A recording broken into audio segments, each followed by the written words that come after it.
नमस्कार, मैं हूं जितेंद्र दीक्षित। जीतू के सियासी किस्से में आज हम बात करेंगे महाराष्ट्र के गृह मंत्रियों की। हाल ही में महाराष्ट्र के मौजूदा गृह मंत्री देवेंद्र फडणवीस ने पत्रकारों के साथ अनौपचारिक बातचीत में एक सवाल का जवाब देते हुए कहा कि उन्हें वैसे मंत्रालय पसंद हैं जो कि इंफ्रास्ट्रक्चर से जुड़े हुए हों। हालांकि वे गृह मंत्री हैं, लेकिन गृह मंत्री रहते हुए उन्हें अक्सर बुरी खबरों का सामना करना पड़ता है। अक्सर सुबह के वक्त जब ये अधिकारियों के साथ मीटिंग लेते हैं तो कई बुरी खबरें आती हैं और ऐसे में उन्होंने तय किया कि अब सुबह के बजाय दोपहर को अधिकारियों के साथ मीटिंग्स लिया करेंगे। बीते 27 सालों में महाराष्ट्र ने 7 गृह मंत्री देखे हैं और हर गृह मंत्री का अलग अलग काम करने का तरीका रहा है, हर एक की अपनी अलग शैली रही है और हर एक के कार्यकाल के दौरान कुछ ऐसी घटनाएं घटित हुई जिन्होंने की उनके कार्यकाल को अलग पहचान दी। शुरू करते हैं 1995 से। 1995 में शिवसेना बीजेपी की भगवा सरकार पहली बार महाराष्ट्र की सत्ता में आई। मुख्यमंत्री बने शिवसेना के मनोहर जोशी और उप मुख्यमंत्री बने बीजेपी से गोपीनाथ मुंडे, जिनके पास गृह विभाग का भी प्रभार दिया गया। जब मुंडे ने बतौर गृह मंत्री अपना पदभार संभाला तो उस वक्त मुंबई की हालत बड़ी ही खराब थी। मुंबई पर अंडरवर्ल्ड हावी था। दाऊद इब्राहिम, छोटा राजन, अमर नाइक, अरुण गवली जैसे गिरोह शहर पर हावी थे। रोजाना शूटआउट्स होते थे, धमकी भरे फोन कॉल्स आते थे। कई नामचीन हस्तियों को अंडरवर्ल्ड ने मार गिराया था। कई फिल्मी हस्तियां ऐसी थीं जो अंडरवर्ल्ड का शिकार बनी थीं और मुंबई में हो रही ये हिंसा राष्ट्रीय हेडलाइंस बन रही थी। अपराधियों से निपटने के पारंपरिक तरीके कारगर साबित नहीं हो रहे थे। अपराधियों ने जुडिशियल सिस्टम के लूपहोल्स से फायदा उठाना सीख लिया था। गैंगस्टर पकड़े जाते थे, लेकिन अदालत में सबूतों और गवाह के अभाव में छोड़ दिए जाते थे। ऐसे में गोपीनाथ मुंडे ने तय किया कि अब कोई अलग तरीका निकालना होगा अंडरवर्ल्ड पर काबू पाने के लिए। उन्होंने मुंबई पुलिस को पूरी छूट दे दी कि उसे जो ठीक लगे वो करे, लेकिन अंडरवर्ल्ड खत्म होना चाहिए। और इसका मतलब ये था कि मुंबई पुलिस ने शुरू की एक ऐसी विवादास्पद पॉलिसी जिसकी वजह से अंडरवर्ल्ड में एक तरह की सिहरन पैदा हो गई। ये पॉलिसी थी एनकाउंटर्स की। मुंबई में हर दिन शूटआउट्स होते थे। गैंगस्टर्स की गोलियों से आए दिन लोग मारे जा रहे थे और पुलिस ने तय किया कि अब गैंगस्टर्स को गोली का जवाब गोली से ही दिया जाएगा और पुलिस ने शुरू कर दी एनकाउंटर्स की पॉलिसी को अपनाना। पुलिस का यह कहना था कि वो एनकाउंटर्स में गैंगस्टर्स को इसलिए मारती थी क्योंकि पुलिस को आत्मरक्षा करनी होती थी, वो अपनी आत्मरक्षा में गोली चलाती थी। हालांकि आरोप लगे कि एनकाउंटर्स फर्जी होते थे और पुलिस गैंगस्टर्स को पकड़कर मारती थी। जब से मुंडे ने गृहमंत्री का कामकाज संभाला था, तब से हर साल करीब 100 गैंगस्टर्स मारे जाने लगे और 1999 आते आते, यानी कि 1995 से लेकर 1999 आते आते एनकाउंटर्स की पॉलिसी रंग लाती दिखाई दी। मुंबई में शूटआउट्स और धमकी भरे फोन कॉल्स बड़े पैमाने पर कम हो गए। ज्यादातर गैंगस्टर्स या तो पुलिस की गोलियों का शिकार हुए या फिर Maharashtra control of organised crime act यानी कि मकोका कानून के तहत उन्हें गिरफ्तार किया गया। ये एक नया कानून मुंडे के ही कार्यकाल में बनाया गया था अंडरवर्ल्ड पर काबू पाने के लिए। शिवसेना बीजेपी का गठबंधन 1999 का विधानसभा चुनाव हार गया और उसके बाद महाराष्ट्र में सरकार आई कांग्रेस एनसीपी गठबंधन की। मुख्यमंत्री बने कांग्रेस के विलासराव देशमुख और उप मुख्यमंत्री बने एनसीपी के छगन भुजबल, जिन्हें की गोपीनाथ मुंडे की तरह ही गृह मंत्रालय का भी प्रभार दिया गया। भुजबल के बतौर गृहमंत्री कार्यकाल की अगर बात करें तो वो काफी विवादास्पद रहा। पहले तो ये कि उनके कार्यकाल के दौरान शहर में कई बम धमाके हुए। 2 दिसंबर 2002 को मुंबई के घाटकोपर इलाके में बम धमाका हुआ। उसके बाद 6 दिसंबर को मुंबई सेंट्रल इलाके में बम धमाका हुआ। आगे चलकर उन्हीं के कार्यकाल में गेटवे ऑफ इंडिया और जवेरी बाजार पर भी बम धमाके हुए, विलेपार्ले में बम धमाके हुए, मुलुंड में लोकल ट्रेन में बम धमाका हुआ। आतंकवाद गृहमंत्री भुजबल के लिए एक बड़ा चैलेंज बनकर सामने आया। एक तो इन धमाकों की गुत्थियां सुलझानी थी और दूसरा शहर में और ऐसे आतंकी हमले ना हों, इसके लिए इंतजाम भी करने थे और ये एक बेहद चुनौती भरी बात थी। लेकिन आतंकी हमलों के अलावा भुजबल का कार्यकाल एक और कारण से चर्चा में रहा। यह कारण था करोड़ों का फर्जी स्टैम्प पेपर घोटाला, जिसे कि तेलगी स्कैम नाम से भी जाना जाता है, क्योंकि इसका मुख्य आरोपी था अब्दुल करीम तेलगी नाम का शख्स। ये वो घोटाला था जिसमें कि मुंबई पुलिस के कमिश्नर से लेकर कांस्टेबल तक को गिरफ्तार किया गया था। घोटाले की जांच के लिए बॉम्बे हाईकोर्ट के आदेश पर एक एसआईटी बनाई गई थी और इस एसआईटी ने मुंबई पुलिस के कई कर्मचारियों को गिरफ्तार किया था। उनके ऊपर आरोप ये था कि एक तरफ अब्दुल करीम तेलगी से वसूली की जा रही थी, दूसरी तरफ जो है हिरासत में उसको सुख सुविधाएं भी पहुंचाई जा रही थी। इसके अलावा कई और भी गंभीर आरोप लगे थे और ये पूरी गिरफ्तारियां सख्त मोका कानून के तहत हुई थी। Maharashtra control of organised crime act के तहत इन्हें गिरफ्तार किया गया था। क्योंकि छगन भुजबल गृह मंत्री थे, इसलिए उंगलियां उन पर भी उठी और इस पूरे मामले में छगन भुजबल और उनके भतीजे समीर भुजबल पर भी आरोप लगने लगे और यहां तक चर्चा होने लगी कि अब एसआईटी छगन भुजबल और समीर भुजबल इन दोनों को भी गिरफ्तार कर सकती है। हालांकि कुछ वक्त के बाद मामला सीबीआई में पहुंच गया और इन दोनों ही लोगों की गिरफ्तारी नहीं हुई।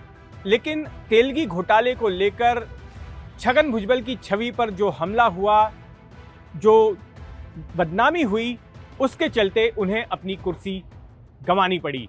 उन्हें गृहमंत्री पद से इस्तीफा देना पड़ा और उनकी जगह पर एनसीपी ने नाम आगे किया आरआर पाटिल का। आरआर पाटिल महाराष्ट्र के तासगांव इलाके के रहने वाले थे और उनकी एक साफ सुथरी छवि थी। वे एक बेहद ईमानदार राजनेता माने जाते थे और उन्हें महाराष्ट्र का अगला गृहमंत्री बनाया गया। अगर बतौर गृहमंत्री आरआर पाटिल की बात की जाए तो उनके कार्यकाल की सबसे अहम बात थी डांस बार्स पर पाबंदी।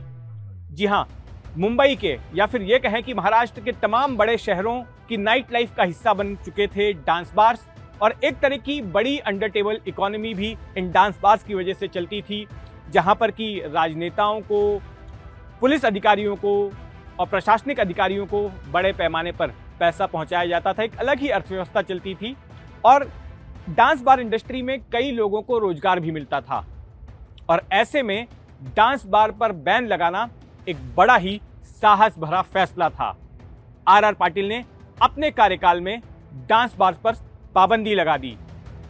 अपने कार्यकाल में आरआर पाटिल ने ऐसे पुलिस अधिकारियों को अहम पदों पर भेजा, अहम पदों पर उनकी पोस्टिंग की, जो कि काफ़ी ईमानदार माने जाते थे, जो काफ़ी उसूल वाले माने जाते थे। लेकिन इस बीच 26 नवंबर 2008 का मुंबई आतंकी हमला हो गया। ये देश पर एक बड़ा प्रहार था और सीधे सीधे इसमें आरआर पाटिल की भी जवाबदेही बनती थी। जब ये हमला खत्म हुआ तो उस दौरान आरआर पाटिल जब मीडिया से मुखातिब हुए तो बातचीत के दौरान उनके मुंह से एक वाक्य निकल गया, उनकी जबान फिसल गई और उन्होंने मीडिया से कहा कि बड़े बड़े शहरों में ऐसी छोटी छोटी बातें होती रहती हैं। उनके इस बयान से बवाल मच गया और लोग ये कहने लगे कि देखिए कितना असंवेदनशील गृह मंत्री है और आरआर पाटिल को हक नहीं है कि वो उस पद पर बने रहें। जिस तरह से उनको टारगेट किया गया, मीडिया में काफ़ी निंदा हुई और विपक्षी पार्टियों ने जिस तरह से इस मामले पर हंगामा किया, उसके बाद आरआर पाटिल को अपने पद से इस्तीफा देना पड़ा। आरआर पाटिल के बाद एनसीपी के ही जयंत पाटिल को गृहमंत्री बनाया गया, जो कि पहले वित्त मंत्री हुआ करते थे। उन्हें प्रभार सौंपा गया गृह विभाग का। उनके कार्यकाल में कुछ अहम ऐसा नहीं हुआ, कोई ऐसी बड़ी बात नहीं हुई। ये जरूर था कि उन्होंने इस बात पर जोर दिया कि 26 नवंबर को जो आतंकी हमला हुआ था उसके बाद लोगों के मन में पुलिस के प्रति विश्वास पैदा हो, इसलिए सड़क पर पुलिस की मौजूदगी उन्होंने बढ़ा दी थी। जगह जगह पर नाकेबंदी होती थी और 26 नवंबर के बाद जिस तरह के सुरक्षा इंतजामों की जरूरत थी, जैसे कि समुद्र के रास्ते से आतंकी आए थे तो स्पीड बोट्स वगैरह खरीदी जानी थी, जो उपकरण खरीदे जाने थे समुद्री हमलों से निपटने के लिए, वो सारे काम जो है जयंत पाटिल के कार्यकाल में शुरू हुए। 2014 के विधानसभा चुनाव में कांग्रेस एनसीपी चुनाव हार गई और बीजेपी सत्ता में आ गई और कुछ दिनों के बाद में शिवसेना ने भी गठबंधन सरकार में शामिल होना तय किया। दोनों ने हालांकि चुनाव अलग अलग लड़ा था। देवेंद्र फडणवीस मुख्यमंत्री बने। अब बीजेपी राज्यों में ऐसा पैटर्न है कि मुख्यमंत्री के पास ही गृह मंत्रालय भी रहता है और इसलिए देवेंद्र फडणवीस मुख्यमंत्री के अलावा महाराष्ट्र के गृह मंत्री भी थे। अगर बतौर गृह मंत्री उनके कार्यकाल की बात करें तो उस दौरान उन्हें कई सारे चुनौती भरे मौकों का सामना करना पड़ा, जैसे कि मराठा आरक्षण का मुद्दा।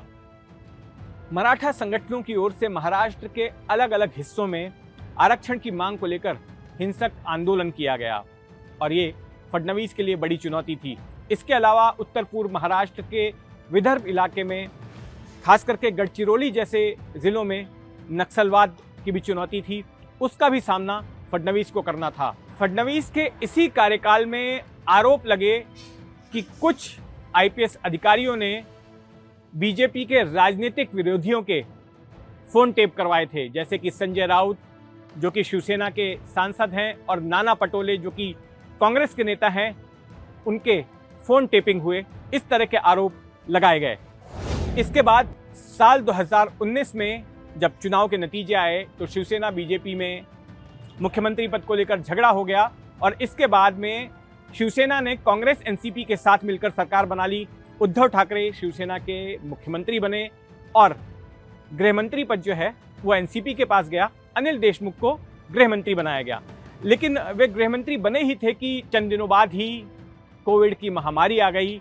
महाराष्ट्र में एक बड़ा लॉकडाउन लगा दिया गया और अनिल देशमुख की इस बात को लेकर निंदा हुई कि उन्होंने जो लोग कर्फ्यू का वायलेशन करते हैं, कर्फ्यू के नियमों का उल्लंघन करते हैं, उनके साथ सख्ती बरतने के आदेश पुलिस को दिए, उनके साथ में मारपीट करने के आदेश पुलिस को दिए। उन्होंने पुलिस कर्मियों को कहा कि अपनी लाठी को तेल लगाकर पीटो। तो इस बात को लेकर उनकी काफी निंदा की गई।